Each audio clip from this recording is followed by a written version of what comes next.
Action. आइए इस action को बढ़ाते हैं आगे। एक्सपर्ट्स का दमदार पैनल है हमारे साथ तैयार मार्च सीरीज की शुरुआत करने के लिए, और सीरीज की शुरुआत मिलेगी आपको पिक ऑफ द सीरीज के साथ। आइए सचिन जी का भी स्वागत है। सचिन जी गुड मॉर्निंग, बताएं सर आपको कौन सा शेयर पसंद है इस सीरीज के लिए? Good morning Anil ji, good morning Deepanshu. Anil ji, throughout this February series हमने एक बात नोटिस की है कि ऑटो स्टॉक्स में काफ़ी सस्टेनेबल ट्रेंड्स थे डिस्पाइट ऑफ मार्केट वोलेटिलिटी। जिस तरीके से पोजीशनिंग वहाँ पर अभी भी बरकरार है, मुझे लग रहा है ये आउट परफॉर्मिंग पॉकेट हो सकता है मार्च सीरीज के लिए भी। तो यहाँ पर मैंने चुना है मारुति को। जिस तरीके से इसके मंथली स्ट्रक्चर पे एक ब्रेकआउट एस्टेब्लिश हुआ था, वो ब्रेकआउट के बाद एक फॉलो थ्रू एक्शन अभी भी पेंडिंग है। तो मुझे लग रहा है अगर डिक्लाइंस थोड़े से मिल जाते हैं 11,100 तक के, तो मुझे लग रहा है ये स्टॉक जरूर अपने पोर्टफोलियो में अक्यूमुलेट करना है। स्टॉप लॉस आपको 10,820 पे लगाना है on a weekly closing basis. And structure के लिहाज से 12,350 तक की एक मूव यहाँ पर पेंडिंग है। तो मुझे लग रहा है अगर मार्केट में एक अच्छी तेजी बन जाती है तो आई थिंक उसमें से auto as a pack outperform करना चाहिए।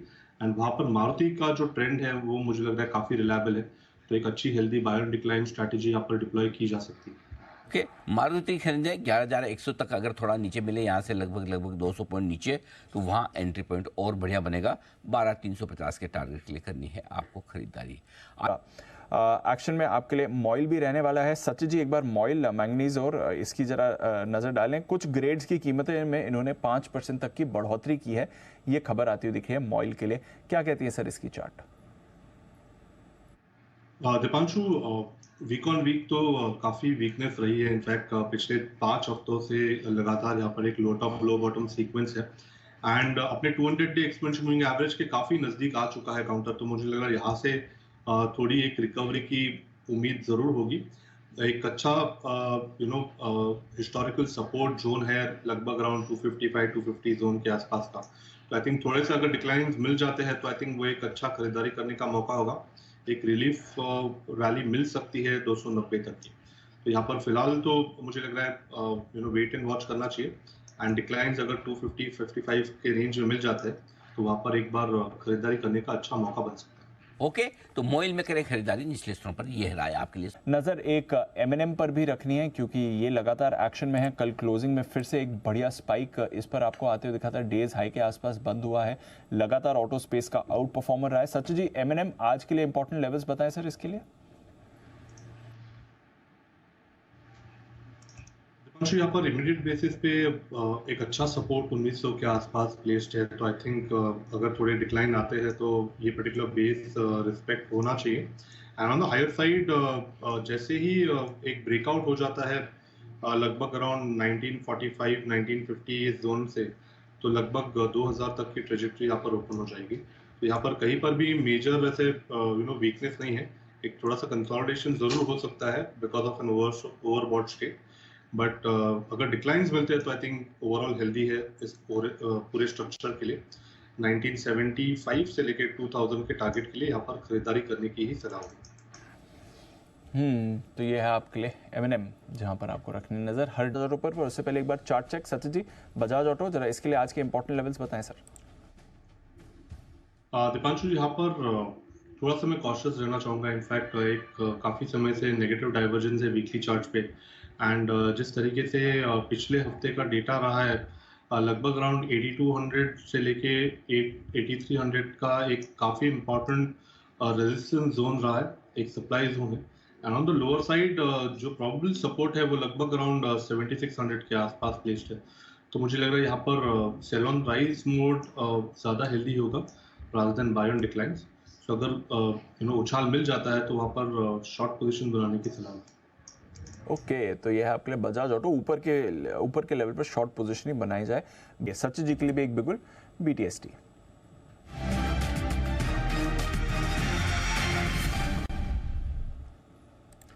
बताएं सचिन जी।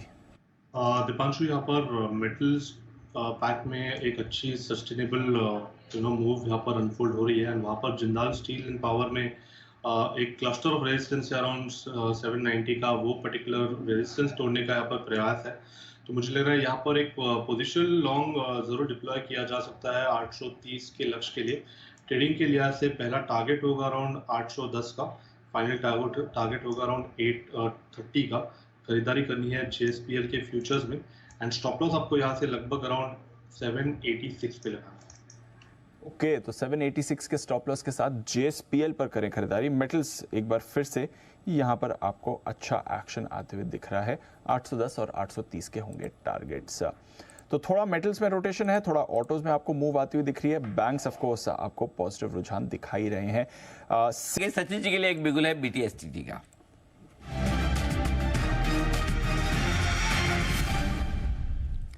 सचिन जी बताएं सर। अनिल जी, थोड़ा सा रनअप हुआ है, बट मुझे लग रहा है पुल बैक अगर मिल जाता है तो HPCL में लॉन्ग पोजीशंस बढ़ानी चाहिए। लगभग 526 के आसपास इसके फ्यूचर्स है, so on a decline up to 523 यहाँ पर खरीदारी करने की सलाह होगी। स्टॉप लॉस आपको 521.50 पे लगाना है। इंट्राडे में ही मुझे लग रहा है लगभग अराउंड 532 के आसपास का एक स्विंग बन सकता है, एंड पोजिशनली मुझे लग रहा है 545 तक ये रैली बन सकती है। एक अच्छे डिक्लाइनिंग ट्रेंड के बाद यहाँ पर एक बुलिश ब्रेकआउट हुआ है फॉलिंग वेज फॉर्मेशन से, तो मुझे लग रहा है ये अच्छे संकेत है ट्रेंड रिवर्सल के, एंड इमीडिएट बेसिस पे एक अच्छा मोमेंटम ऑलरेडी इसने एग्जिबिट किया है, तो ये मुझे लग रहा है कंटिन्यूड रह सकता है थ्रू आउट द डे। तो खरीदारी करनी है HPCL के फ्यूचर्स में। HPCL के फ्यूचर्स में खरीदारी करने की राय आपके लिए आती हुई। आइए केमिकल्स पर भी रखिए नजर। अभी थोड़ी देर पहले आरती इंडस्ट्रीज पर नजर गई थी, अब यहाँ पर भी आपको अच्छी मूव बनती हुई दिख रही है। सचिन जी एक बार आरती इंडस्ट्रीज का भी चार्ट देखें सर, इस पर भी अभी अभी एक अच्छा एक्शन बनते हुए दिख रहा है। डेज हाई पर ट्रेड कर रहा है 2.5% ऊपर। दीपांशु, एक अच्छे हेल्दी ट्रेंड में ये स्टॉक ट्रेंड कर रहा है ऑन द हायर साइड। एक अच्छा डिक्लाइन पिछले हफ्ते में दिखाया था 650 के आसपास का सपोर्ट, इसने वापस रिस्पेक्ट किया है एंड वापस अपनी चाल बनाई है ऑन द हायर साइड। तो मुझे लग रहा है ये पोजिशनली 745 780 इस ट्रेजेक्टरी के लिए वेल प्लेस्ड है, तो यहाँ पर जरूर खरीदारी ही करनी है। इनफैक्ट थोड़ा सा मुझे लग रहा है लॉन्ग टर्म व्यू रखना चाहिए। ऑन द लोअर साइड जिस तरीके से सपोर्ट्स को इसने रिस्पेक्ट किया है, तो मुझे लग रहा है 640 के क्लोजिंग बेसिस के स्टॉप लॉस के साथ स्टॉक को अक्यूमुलेट करना है अपने पोर्टफोलियो में 780 800 के टारगेट के लिए। ओके, 780 और 800 के आएंगे टारगेट्स। आरती इंडस्ट्रीज ये एक और काउंटर है जहां पर आपको बढ़िया मूव आती हुई। बढ़ते आगे और जरा 10 की कमाई का एक स्टॉक सचिन जी से भी ले लिया जाए, बताएं सर। जी, यहाँ पर HUL में काफी सालों से एक रेंज बाउंड एक्शन नजर आई है। इनफैक्ट लगभग अगस्त में जो एक ब्रेकआउट हुआ था अगस्त 2022 में, उसके बाद से स्टॉक एक काफी अच्छे रेंज में अटका हुआ है। इस रेंज का जो लोअर साइड है वो लगभग अराउंड 2350 के आसपास प्लेस्ड है, एंड हायर बाउंड 2700 के आसपास है। तो फिलहाल जिस तरीके से डेटा यहाँ पे एग्जिबिट हुआ है, पिछले एक्सपायरी में 2350 के आसपास ही एक डबल बॉटम फॉर्मेशन नजर आया है। तो मुझे लग रहा है एक अच्छा टर्न अराउंड वापस एक इस पर्टिकुलर काउंटर में नजर आ सकता है। एक अच्छा मीन रिवर्जन प्ले भी है, एंड काफी अपने लोअर एंड से नजदीक है। तो मुझे लग रहा है अगर थोड़ी सी डिक्लाइन होती है तो ये स्टॉक अपने पोर्टफोलियो में अभी उतारा जा सकता है।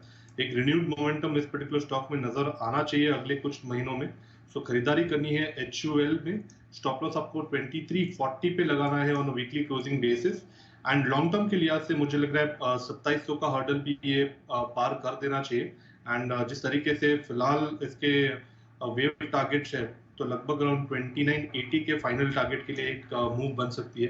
बट मुझे लग रहा है एक अच्छे टर्न अराउंड पॉइंट पे है, रिवॉर्ड टू रिस्क अपॉर्चुनिटी काफी बेहतर है, तो खरीदारी करनी है HUL में। HUL में करें खरीदारी इन्वेस्टमेंट के लिए। आज से ये राय है आपके लिए सचिन जी की। 2340 का स्टॉप लॉस लगाकर 2700 और 2980 दो बड़े टारगेट लेकर चले आप। ये है राय HUL पे। क्या बात है, 2980 यानी कि 500 रुपये ऊपर के 20% ऊपर। सचिन जी 20% ऊपर HUL में निफ्टी कहाँ हो जाएगा सर? बिल्कुल पता नहीं अनिल जी। क्योंकि HUL अगर 20% बढ़े तो फिर निफ्टी तो निफ्टी का करेगा, बिल्कुल मूव करेगा, मुँह आना ही चाहिए। अच्छा, वक्त है ब्रेक लेने का। उससे पहले आपको हम सभी एक्सपर्ट से लेंगे विदा। कुणाल जी, राकेश जी, सुमित जी और साथ ही जय ठक्कर, अमृतसर और कालिया साहब, आप सबका बहुत बहुत धन्यवाद आज हमारा साथ देने के लिए। दोपहर की शो में आप सबसे फिर होगी मुलाकात। मुझे और दीप को इजाज़त दीजिए। देश के प्रति सम्मान के साथ करेंगे हम शो का समापन। आइए, जय हिंद।